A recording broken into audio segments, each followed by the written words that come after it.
You have found Pondering Passages. My name's Kurt Austin. My friend Dave Mullen's going to join me soon, and we are going to be looking at Pondering the Psalm of 109. We are reading it each and every day of the week, and then we come together and we talk about what it means to us and what God has to say. And so when you come back, or when we come back, when we all come back, we will talk about Psalm 109. We'll see you then. Be done. Yeah. That's a good look for you, man. This windscreen just, I don't know, I haven't got it set up right. But Well, your sounds, do you have a volume on the mic itself? no, we've gone over this repeatedly, Dave. I do not have volume on my mic. Put yourself up there because your response is what I'm going for. I don't want to tell a story just into space. There you go. That's what I want. I want people to hear my voice and then your response.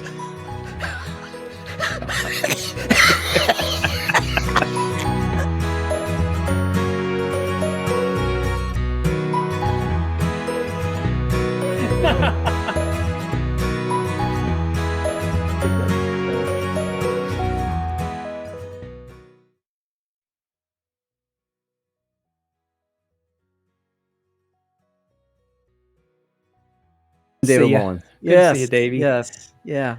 What did you call me? Davey. Oh, man. That's what we call you here at the house, is Davey. Oh, is it? Okay. Mhm. Yeah. All right. Well, all right, Curdy.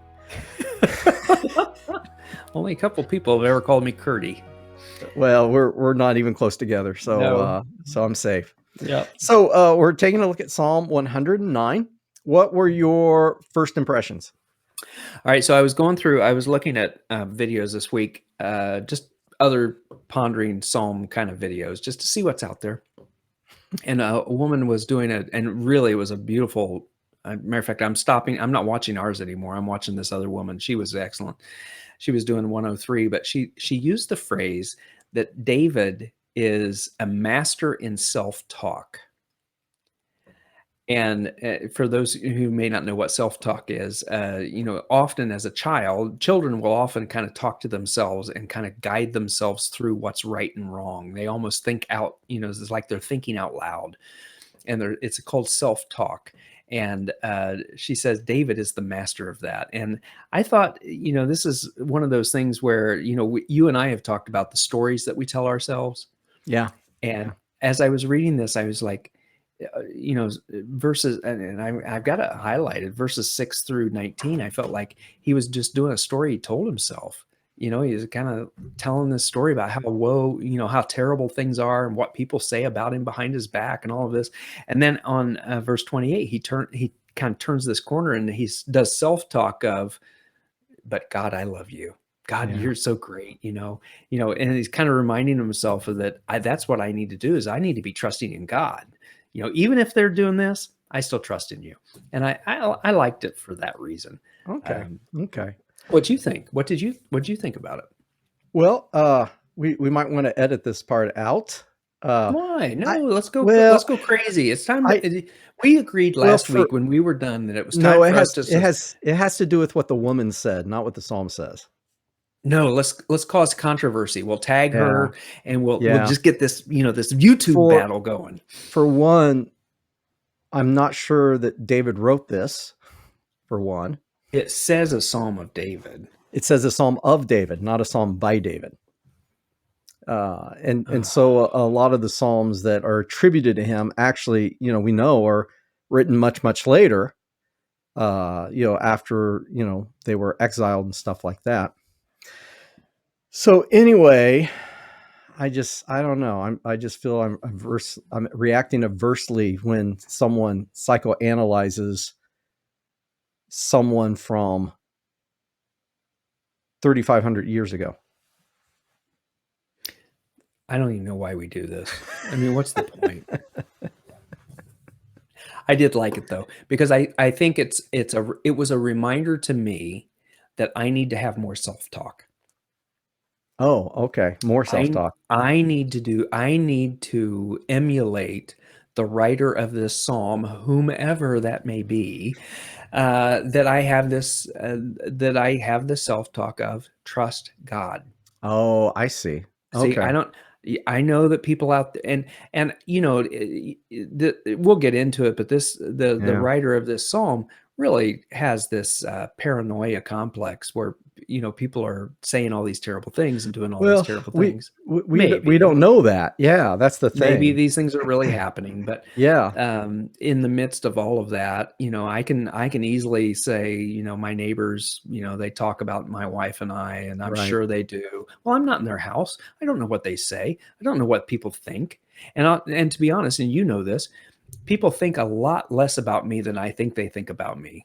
Yeah, people think a lot less about you than you think about yourself. Wait, did that make sense? But I mean, we're just convinced we're the center of everyone's universe, and that Yeah. that they're talking about us, and in reality, they don't even think about us. They're doing I their own thing. Yeah, I once dated a girl that did not want to go to the movies because we were like 5 minutes late because she said everyone would be looking at me.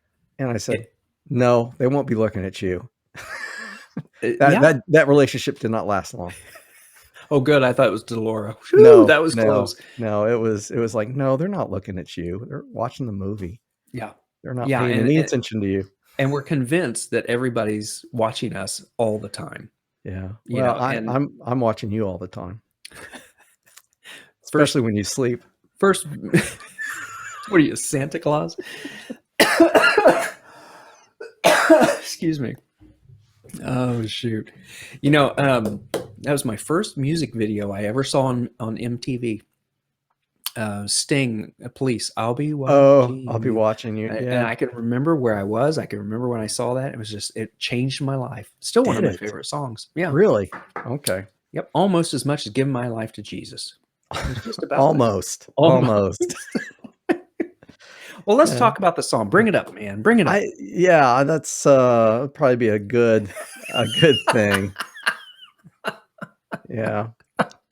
Wow, this has gone off the rails. So for the choir director, a psalm perhaps, possibly written by David, but likely not. Yeah, and, I feel bad because, for a long time, I was convinced that, all the stuff that said for or of David was written by David, and then later it's like, no, not necessarily. And it does say of, so it's like in his spirit or with his spirit or however you want to say that. All right, I can live with that. Yeah. We've acknowledged that multiple times that things are Yes, written later. there's times when he talks about the temple in Yeah, Jerusalem, and it's like he wasn't around for that. So either someone added something later, or maybe it was someone doing it as they were thinking about David or yeah. thinking about a situation in David's life. This seems to be someone who is on standing trial. Seems to be one of the things that scholars are saying. Hmm. Uh, and so he is having witnesses that are saying things about him. And how do you want to get into this, Kurt? Because there's a really rough section, verses 6 through what 19, something 19. like that. Yeah. Yeah, yeah, and it's sometimes it's hard for us to kind of stomach as followers of Jesus. Uh, so have I set that up well enough? Well, we could skip it. We're not Oh, just skip over that part? in case anybody's watching this and thinking, well, they surely spend a lot of time talking about what they're going to talk about ahead of time. This No, clearly indicates that we do not do that. we don't. Um, I think uh, I think verses 1 through 5 are something I wouldn't mind spending some time in. I mean, just because they're good as far as I praise you, and Yeah, I'm asking you not to distance yourself from me. While and if you use the trial as a kind of a setting for this, you've got somebody who sees themselves as innocent, but yet they've stacked the deck. They've brought in false witnesses. They're encouraging people to yeah. lie and tell stories that aren't And true. and and and the thing is, maybe it is negative self-talk. Maybe what you're saying is completely accurate, that this isn't really going on, but what if it is? Because I think some folks, they find themselves exactly where the psalmist does. Maybe it's at work. Maybe it's in their family. Someone has an axe to grind for whatever reason, and then they get other people to kind of join in, and then pretty soon you feel like all eyes are on you, Yeah. and you might say exactly what this person does. Oh God, whom I praise, don't stand silent and aloof while the wicked slander me and tell lies about me. Yeah. I I did like I really liked the fact that he builds up this image that I'm praying for them. I I love love them. them.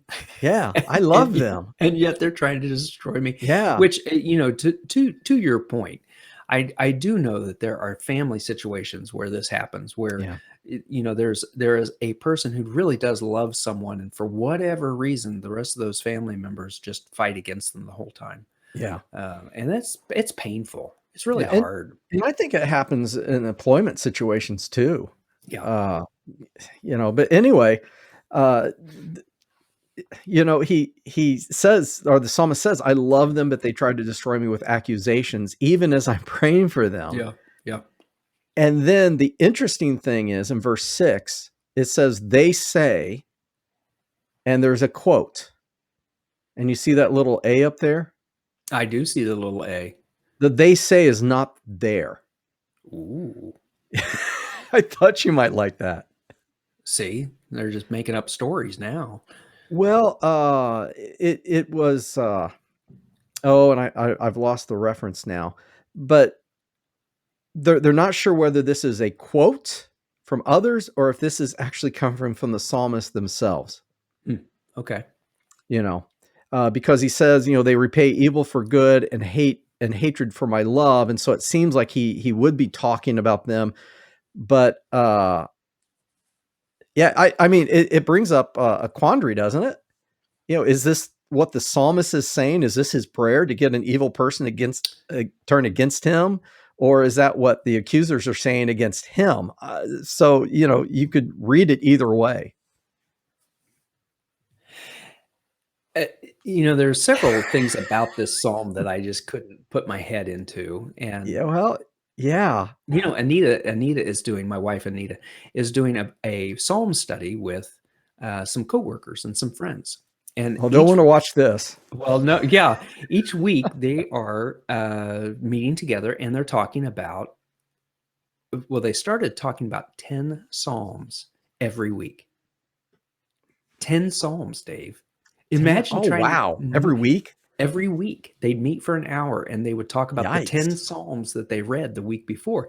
Now they've realized that maybe that's too many, so they've backed it down to 5. They're doing 5 psalms a week.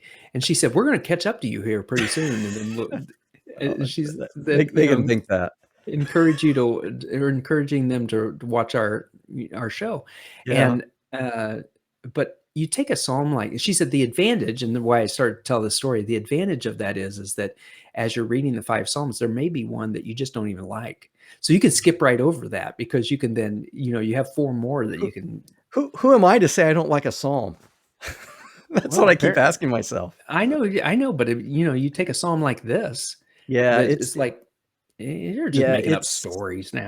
it's rough. I mean, this is rough. Let his years be few. May his children become fatherless and his wife a widow.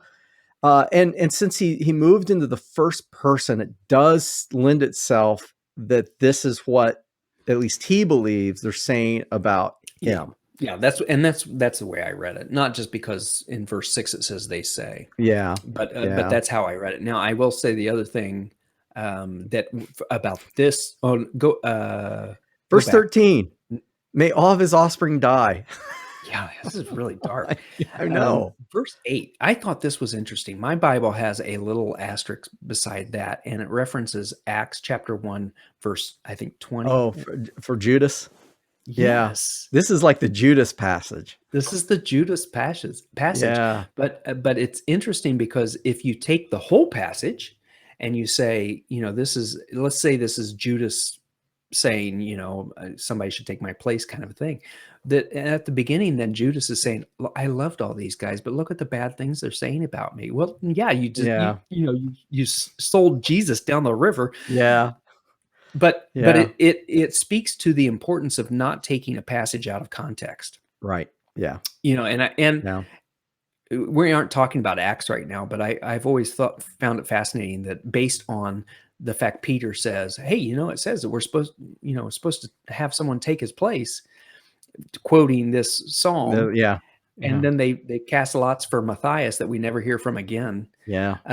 It's like, well, no, if you take it out of context and you do the wrong thing, Jesus said, just wait, right? Wait for the Holy Spirit, and they couldn't wait. We You're have to. calling out Peter? Yeah, the Holy Spirit hadn't come yet. He was making all kinds of mistakes. Okay. So Okay. poor guy.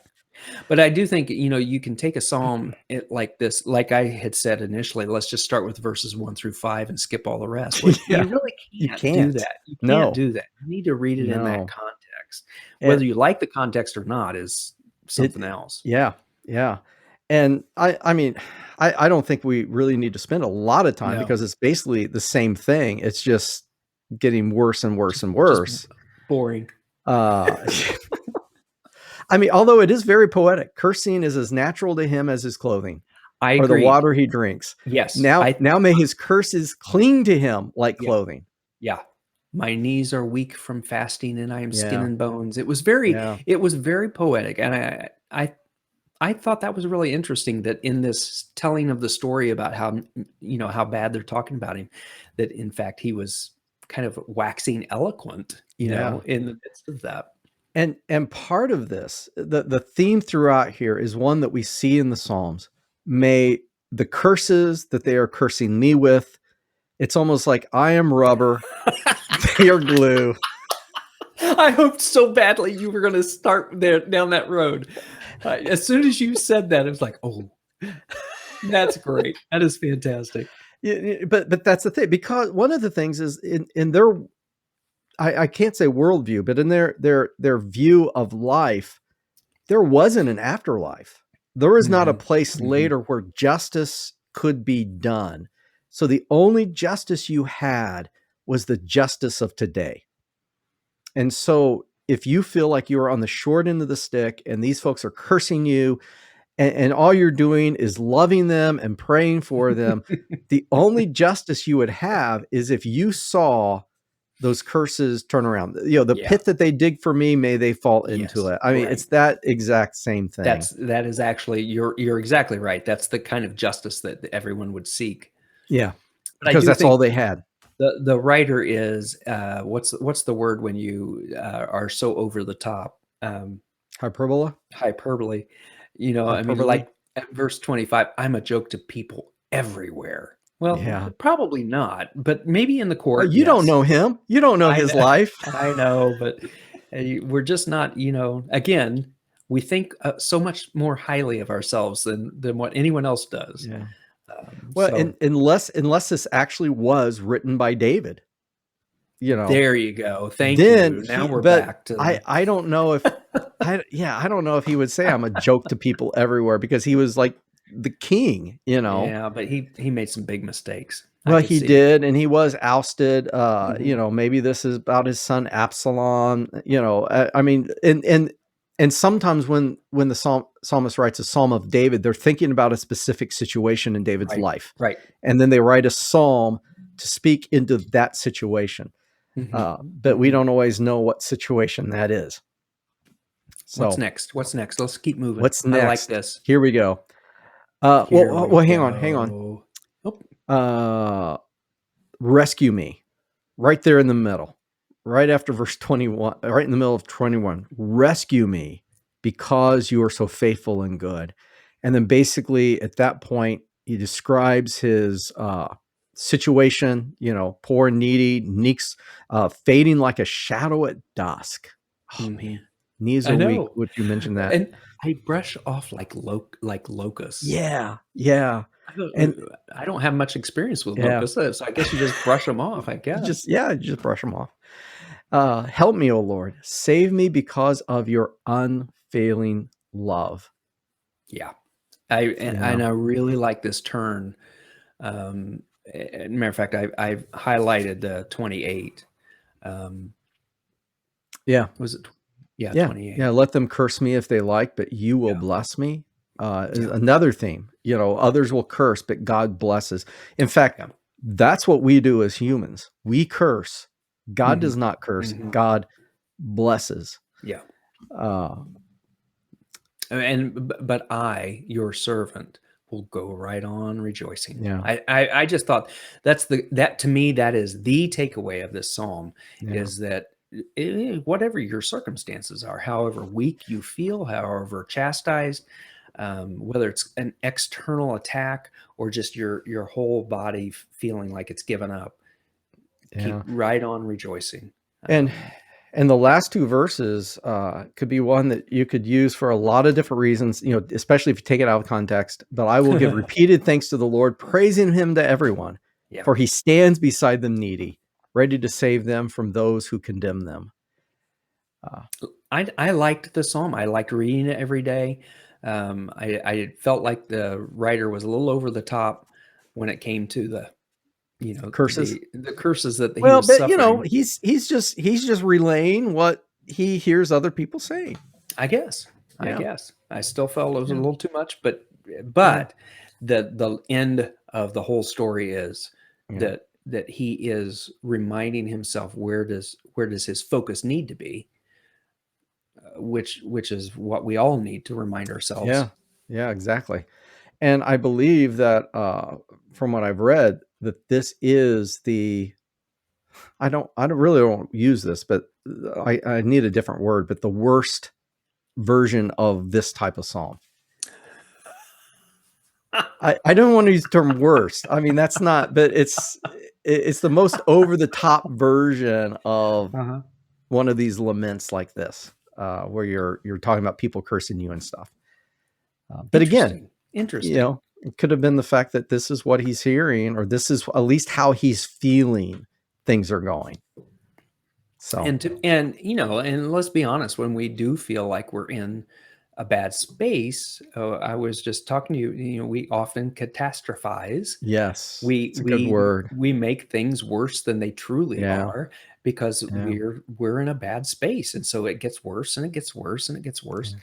yeah. Whether it's true or not may may be up for question, but how does it feel? What's that phrase? If it feels this way, then it's true. Or Okay. I mean, if I feel that I've been slighted, then maybe I really have. But how I feel is my experience, and how I respond to that is where I'm called to grow. And I think the power of this psalm is it's okay to take all of that to God. Yeah. It's okay. Yeah, because all of this is, he is reflecting of what's going on, but ultimately he's saying, God, all of this stuff's happening. Yeah. And Um, and and even if he isn't accurate, even if he is catastrophizing or whatever, yeah, it's okay to yeah, take that to God.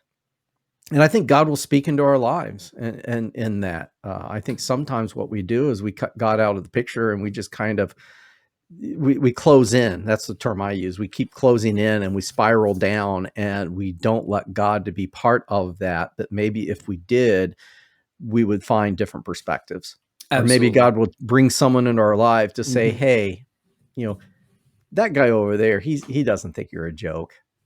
Sure, everyone else does, but that guy doesn't. So you can't say everyone. Come on, man." I do think that's right, though. I think that sometimes just by verbalizing it, because we spin it, we spin it, we spin it, but when we start to verbalize that to God, we do get perspective on it. Yeah. I mean, it's really hard to complain to God for something over and over and over again without even either blaming God or learning to trust God. Yes. And so it takes us And to a place where we can find some resolution to that if we so choose. and he ended up trusting God. Yeah, And I hope everyone who's watching this can make that same step of faith. yeah, yeah. Well, Kurt, I was going to say it's been fun, but it's been interesting. You know what? This is our 40th psalm that we've done together. 40. What I is mean, that? It's not silver. what is that in dog years? It's not That's gold. What? I have no idea what 40 is. I don't either. Wow. But we keep doing it, And Kurt, he what said it would never last. yeah, well, I've been saying that for quite a while, but look at us, we're at Look at us, 40. go up to 40, We only man. have 110 left. You know, Which in 11 more, we'll have less than 100 left. yeah.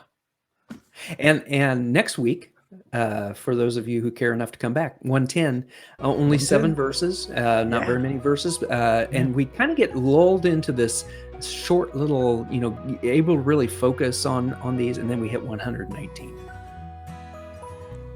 Great. Did you know I'm out on that week? You are? Okay, well, that makes things better. You can do it yourself. Yeah. All right, folks. Hey, thanks for joining us. We will talk to you again next week. And in the meantime, may God bless you, and may the Spirit of the Lord touch your heart. Amen.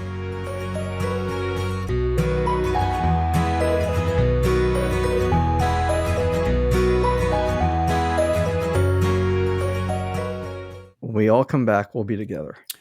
When we all get to heaven, what a day of rejoicing that will be. That will be. Ooh, you can switch something sides. Ooh, nice. That's pretty impressive. You can get up like that. We'll sing and shout the victory. I hope no one's home.